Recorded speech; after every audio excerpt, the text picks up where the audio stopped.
And the thing is, we have such a disgusting, backstabbing culture that for some reason we've allowed ourselves to sink into that have really destroyed us in this way. We've destroyed ourselves in large part.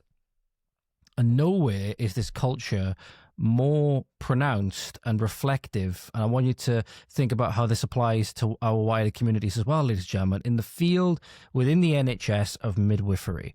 So I spoke with Victoria Rickson a little while ago, as you'll know, for the podcast, and she detailed how, the culture within the NHS and midwifery is she described it as a dark entity. It's read as a very dark entity. And the person being cancelled in this final segment, the aping on the Matt Walsh daily cancellation stuff, is the person who posted this screenshot under the door of Victoria's manager, who for some stupid reason when they screenshotted it forgot to remove their profile picture out of the bottom of the image, so Victoria knew exactly who would pass the screenshot on. Very, very dull, stupid mistake. So Victoria posted this recently and it said, midwives often screenshot posts and slip them under managers' doors like little kids in the playground to grass on their colleagues and stuff like that, right? And she learned that a friend did this behind her back with regards to her posting things on social media regarding her exit interview and her treatment and stuff like that. Because again, nobody's supposed to rock the boat. You're supposed to shut up and get on with it. And again, speaks to a lot of the problems that we have is largely down to our outlook and us doing things that are not in our best interests as well. For some reason we think that that is not a good thing to do. So this is an example, ladies and gentlemen, of a culture and of an outlook that has infected many other areas of society as well. So this is the video that Victoria posted. We'll stop and go over certain bits of it so you can get the context of why she's talking about this as well. But we really need to fix this in our communities, and we really need to start banding together as a people. Otherwise, we're not going to survive. This here is the reality of midwifery. This is my document that I wrote with my own hands and signed electronically. I sent this to the solicitors of the hospital, which is a cease and desist, because they tried to threaten me that I had breached GDPR and data protection by sharing my exit interview about the concerns of patient safety. This document I sent to the hospital and was online. I shared it with the public because I was being transparent and honest about what was going on in maternity and also my whistleblowing. However, this document was on my Facebook. When I did a data subject access request to the Nursing and Midwifery Council, which has taken over 14 months to come back, I get 14 months. This document inside a fitness to practice referral that I didn't know about until yesterday. This fitness to practice referral was sent last October, and inside the evidence bundle attached is a witness and a witness statement that I shared my cease and desist online. And it appears that that witness is the person that screenshotted this and sent it to my boss, which was used in the proceedings for the fitness to practice against me. Now, so I'm going to pause it here, ladies and gentlemen, just so I can bring this up on full screen again. You can just about see it in the bottom corner here. I'll move my cursor over it so you can see. This is a screenshot of something from Facebook by the looks, with the like button and with the reacts. And you can see the document in the background is signed and lettered off by Victoria herself. The person here in the screenshot has left their profile picture on the bottom. Where it says right to reply, they have not cropped their profile picture out and removed it. So Victoria, when she was obviously made aware that this screenshot had been passed through under the door, was able to see exactly who had passed it on. Now, I want to put a little more information out there for who this person was. Victoria will talk about the kind of relationship that they had. And this is not to sow like division in your families or anything like that.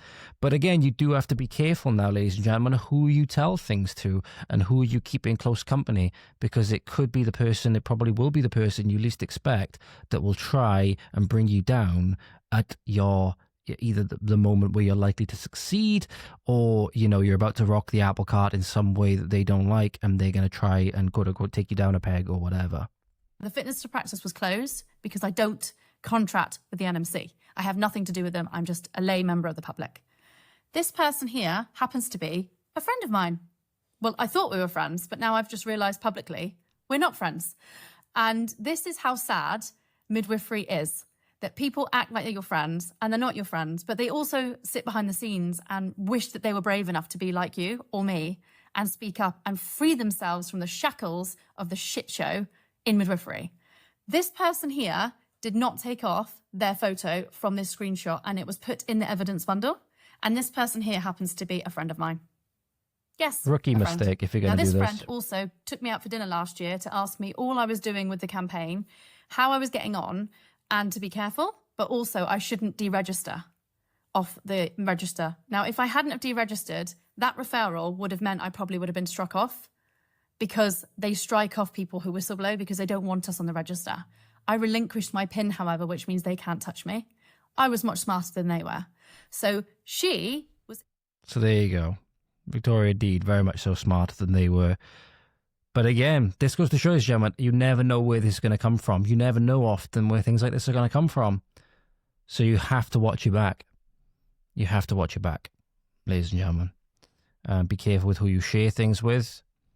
And especially if you work in a field in the NHS, unless obviously you're one of the people that goes along with all of the political correctness and, is just one of these NPCs, so to speak, who's not questioning things, who's either not willing to speak up or not able to speak up, whatever term you want to use, you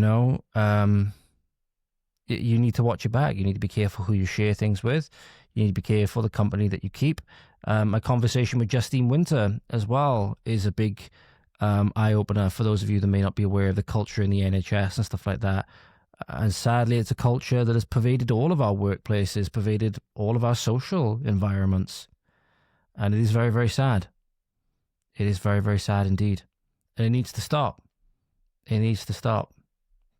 But hey, that's what happens when people get indoctrinated into the system. This is, again, another aspect of you could take very clearly out of Orwell's 1984, where it helps the system so much. It helps the government. It helps the tyrannical body, whatever it may be, so much when the people are indoctrinated. So they're turning their own people in. They want kids to turn in their parents, exactly as Mao done in his Cultural Revolution. They want kids to turn in their parents. They want, all of these things. There's no such thing as family in a socialist system, because family is the bedrock of society that is opposed to socialist tyranny. You have a strong family structure that dominates society as the bedrock of society. You won't have government tyranny. So you want, when we were predominantly a Christian society, that is one thing that at least it was sanctified. The family was the bedrock of society, and it was sanctified. It was sacred. Family was sacred. And the government has successfully driven many wedges between people and within their family, and we've suffered massively for it. We suffered massively for it. Ultimately, if you want to ask me, that goes back to the roots in the feminist movement, and that goes back to what happened in the first pages of Genesis, because that's ultimately what spawned, Satan's the greatest feminist ever.